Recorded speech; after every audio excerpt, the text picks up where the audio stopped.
She stood alone on the frozen platform, belly swollen, as the man who'd promised her a new life turned his back. "You didn't say you were ruined," he said, loud enough for all to hear. The whispers cut deeper than the cold as her last hope vanished with the train. But what happened next will shock even those who thought they'd seen everything. But first, let's go back to the beginning.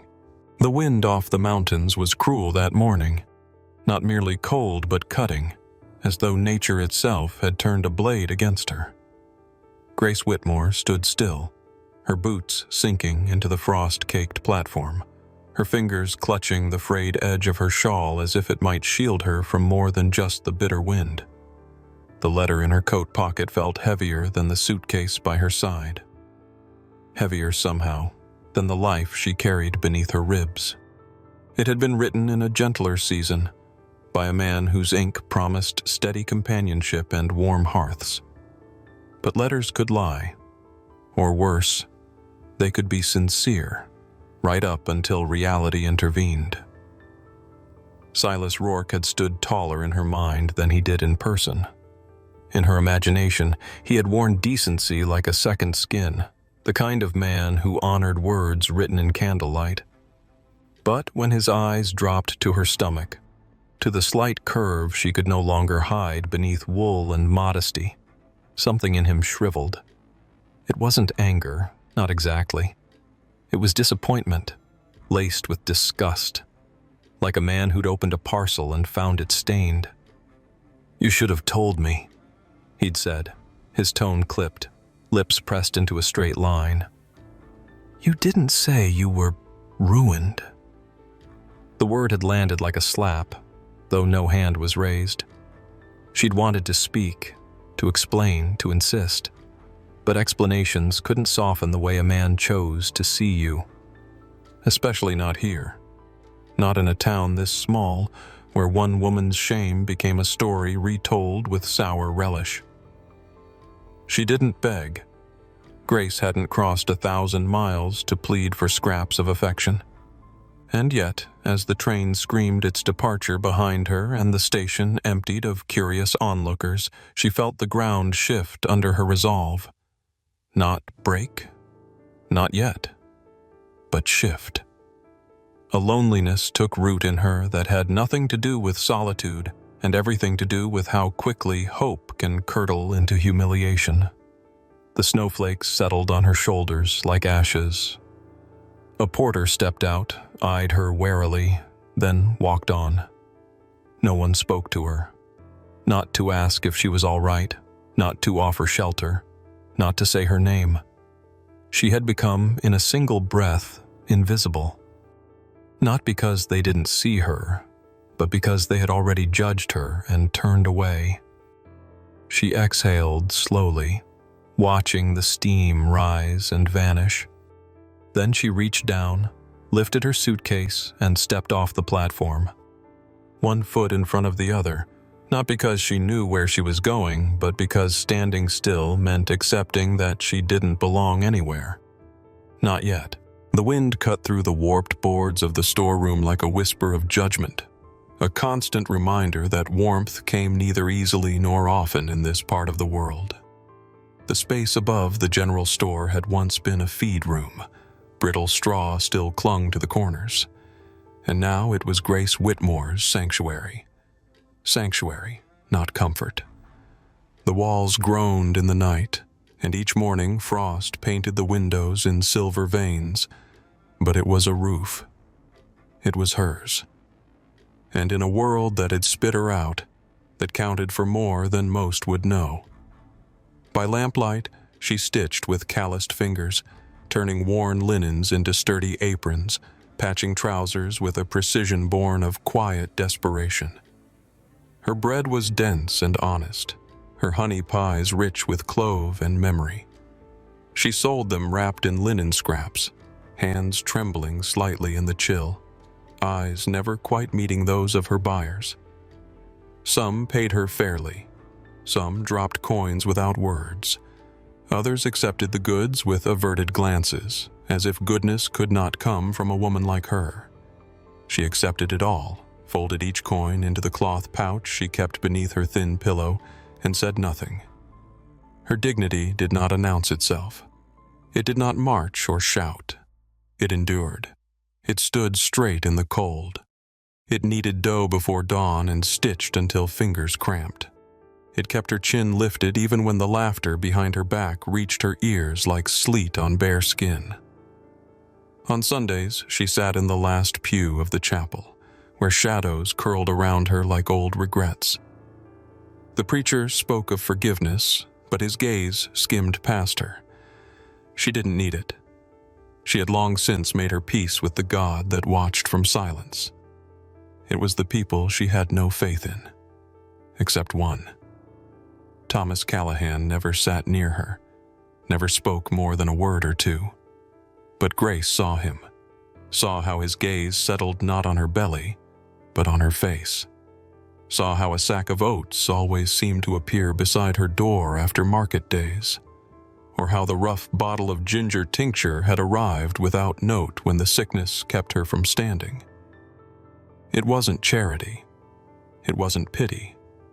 It was something quieter, a recognition, as if he understood that her silence wasn't weakness, but armor, as if he, too, had learned to live in a world that had once turned its back. The town didn't speak of Thomas. They rarely spoke of Grace, except in whispers. But she saw him, and in time, she would realize he saw her too. The warmth of the fire painted flickering shadows on the cracked plaster walls, but it was the knock at the door that lit something deeper inside Grace than flame ever could. She opened it to find Thomas standing there, not with roses or flattery, but with a basket of eggs still flecked with straw and 2 tiny pinewood horses, their surfaces rough but lovingly shaped. The scent of cedar clung to them, and Grace instinctively cupped them in her hands like they were sacred.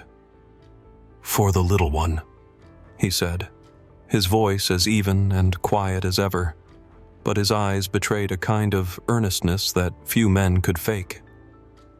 She stood there for a moment, caught between the weight of gratitude and the old reflex of suspicion. It had been so long since anyone had given her something without calculation or pity. "You're not afraid of the gossip?"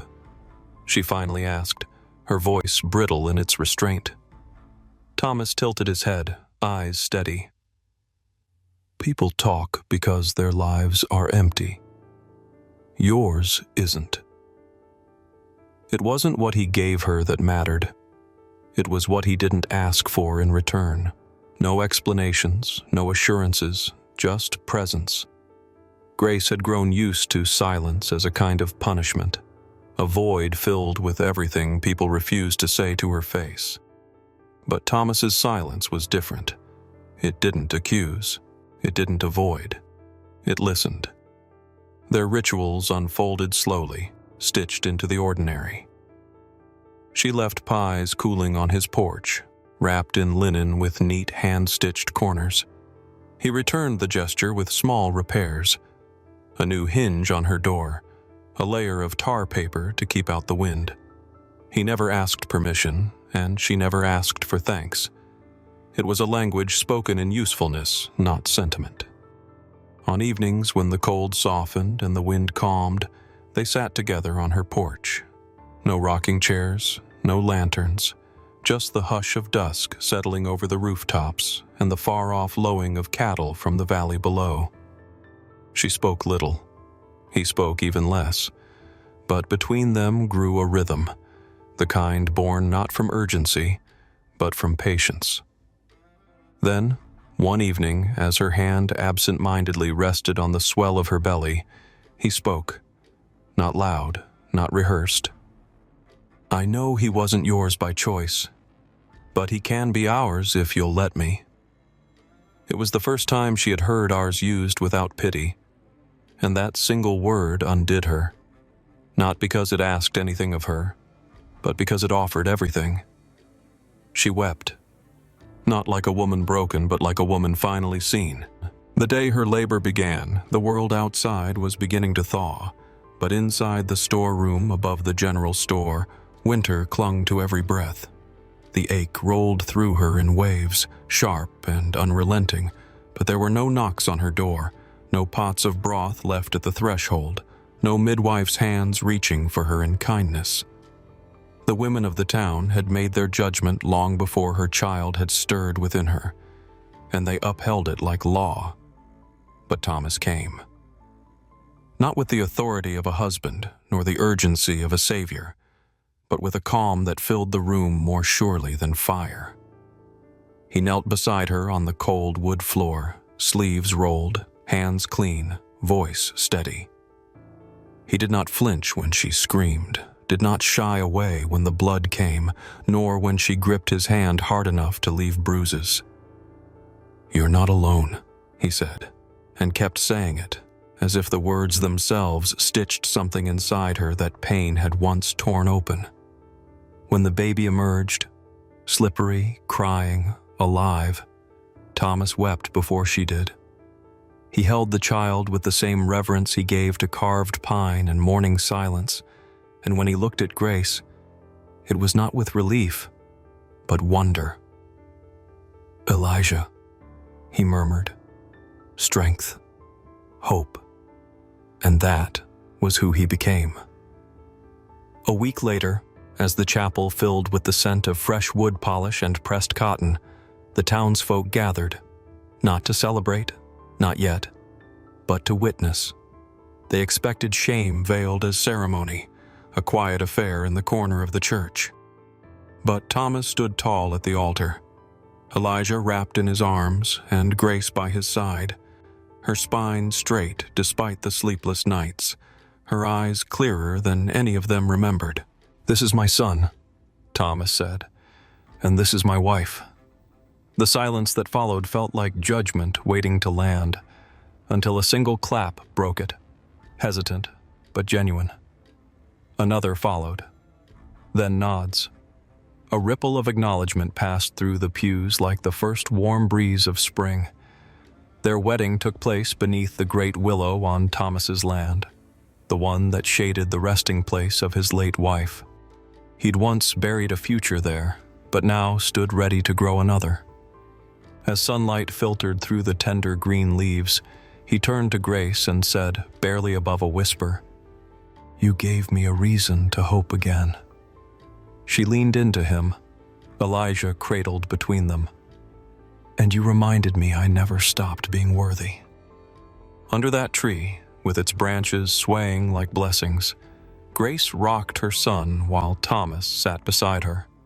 There was no audience, no fanfare, only the steady rhythm of leaves and breath, and the knowledge that she had not merely been forgiven by the world, but finally, fully seen. She had not been rescued. She had been restored.